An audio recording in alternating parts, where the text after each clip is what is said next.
I've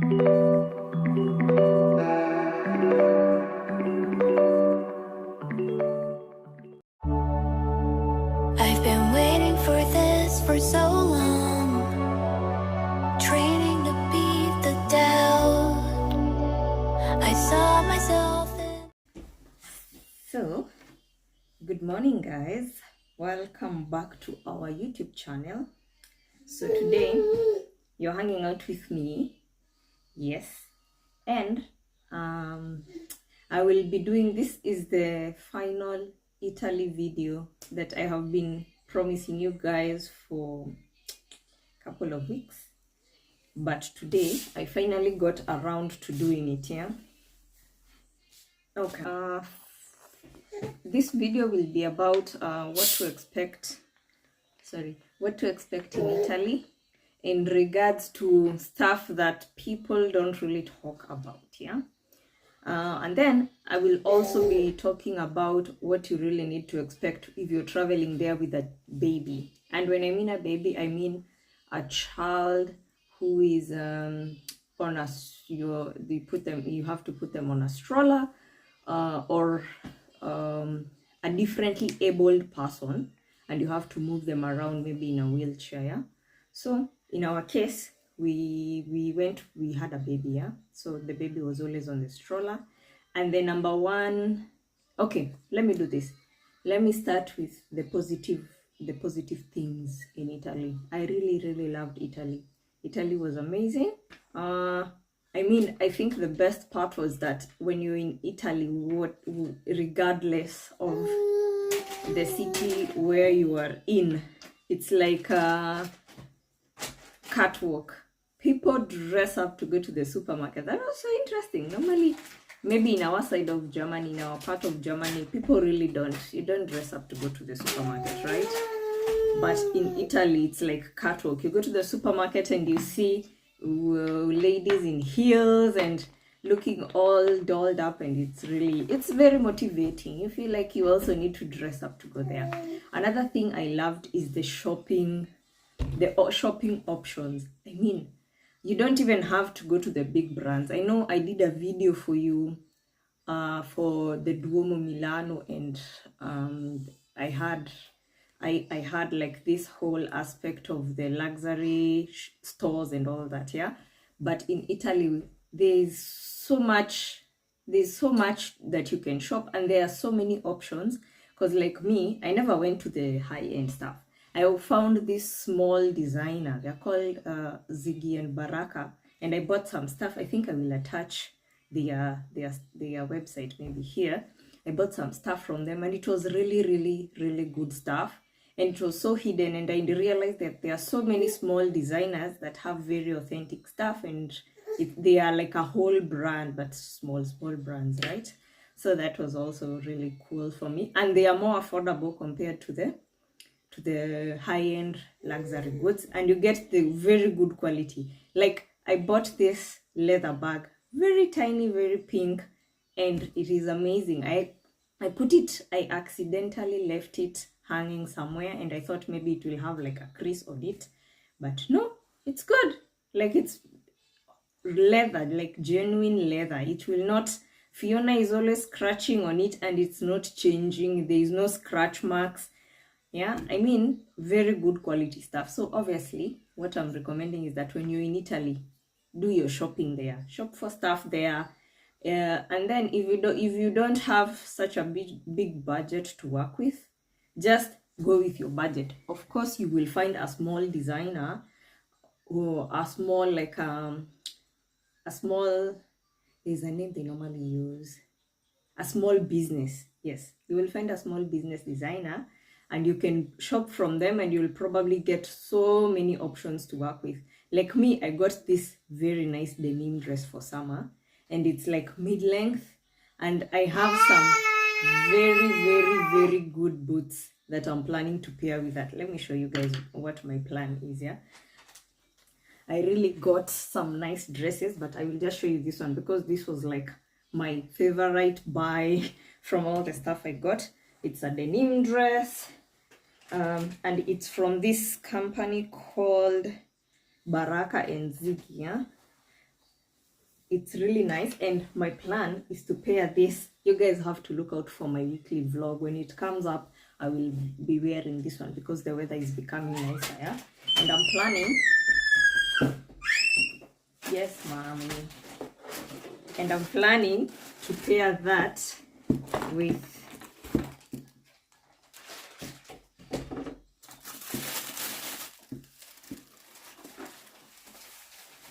these boots. I don't know if you guys can see that.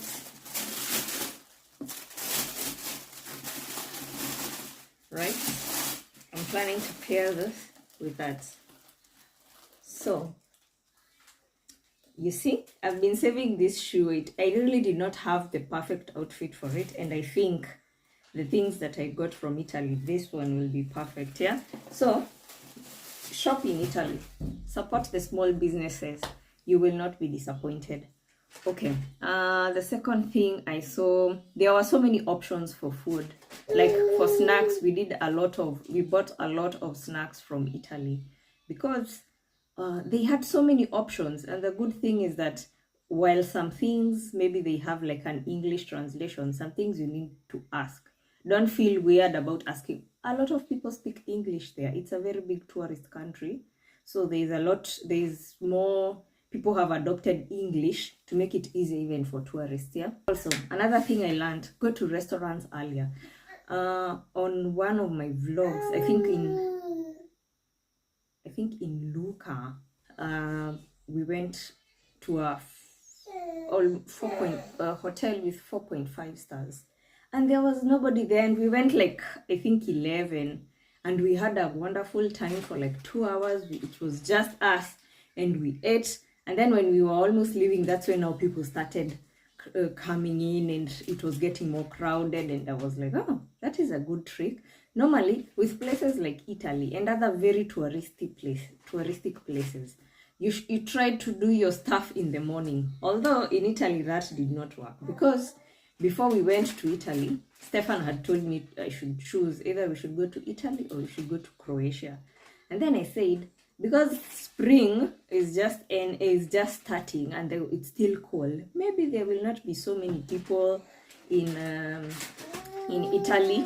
Plus we were going to all those most visited places, yeah, like Pisa, the Duomo, and that was not that. I was very mistaken, because when we went there were so many people, and I don't even want to imagine how it is in the summer.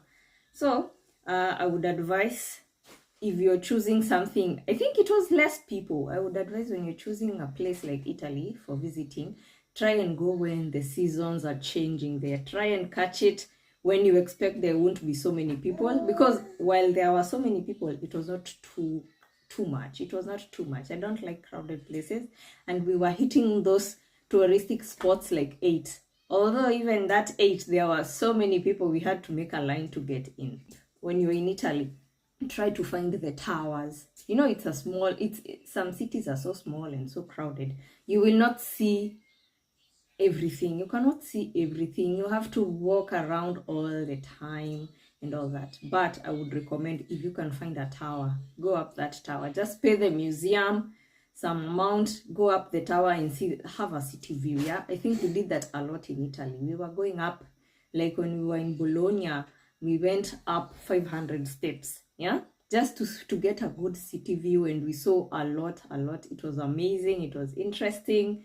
It was, I think, it was like our top 10 experiences, being up on towers and seeing the whole city. That was really, really cool for us. Okay, so now I go to the baby aspect, what you should expect. And this, it will also come with a lot of disadvantages, because one thing I noticed about Italy, I don't know, they do not accommodate, it's not very accommodative for people with babies in strollers or people living with disabilities.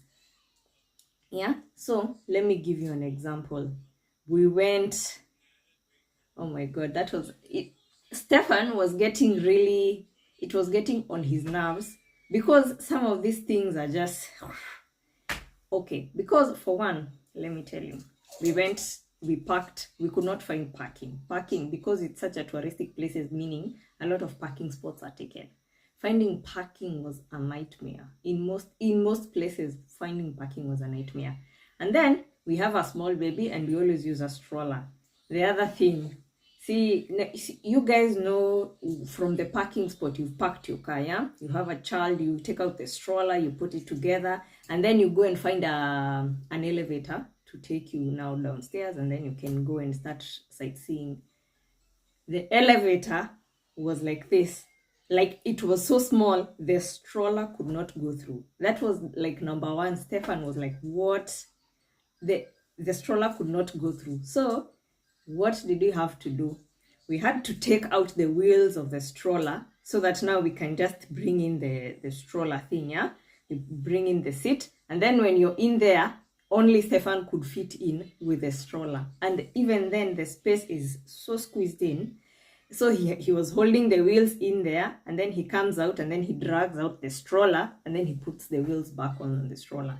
So if that is what you're going through with a baby, imagine somebody on a wheelchair, what will you do? It was very disappointing that they do not accommodate people who need that extra space, yeah? And then another thing, they do not tell you that they do not accommodate people with strollers or wheelchairs and all that. Because you see, in Germany, normally if we go to a museum or anywhere, they always have like a space or a room where you park your stroller, and then you can go up and around and everything. Yeah, like when we were in Bonn in the museum, just next to the stairs there's this big enclosed space, and then they say, here you park the strollers, here you can leave everything. There's a guard standing there, and they will watch over your stuff. You go do your stuff, 2 hours later you come back, you pick up your stroller, right? It is not like that. And then they're like in the Duomo Milano, seriously, that is one of the most visited places in Milan. Why will you not tell people that we do not accommodate strollers here? Guys, can you imagine? When we got there, they never said anything. We were on the queue, we got in, and then when we were getting in, that's when the security guard is saying, oh, we don't have space for strollers. And then we asked, can we park it somewhere? And they were like, we don't have space for that. And then we asked them, so what do we do? They said, fold up your stroller and carry it up there. 250 steps. Stefan carried one part of the stroller, I carried the other one, and then the baby is on our hands. And then, mind you, none of this is on their website. Their website only says you're coming into a cathedral, no shots, no water, no like big bags. They have all these rules, but they don't mention no strollers, which would be very, very important for people who are coming to visit, because let's face it, some people are parents, and some parents want to travel, right? They want to travel, and if you don't accommodate such parents, it's very disappointing, right? So like, other than us, there was another couple. They had a smaller baby, so they were not using like the advanced stroller, the one the baby sits. They had the sleeping stroller, and the way you guys know how big it is. Imagine they were carrying that. So the dad was carrying all that, because the mom now had at least a cover, so she wrapped the baby around herself. So the dad was carrying all that up there. And then when you get on top of the viewing tower, yeah, on top of the cathedral there, you normally pay extra to go up there. When you get there, at least there is space. So we thought, because there is so much space and everything is there, ramps and everything, we can put back the stroller together and push the baby. But no, the security guards came back, and then they were like, no, we don't allow that here. You have to keep the stroller covered, and you have to carry the baby and the folded stroller all the way, all the time up here. It's not allowed to.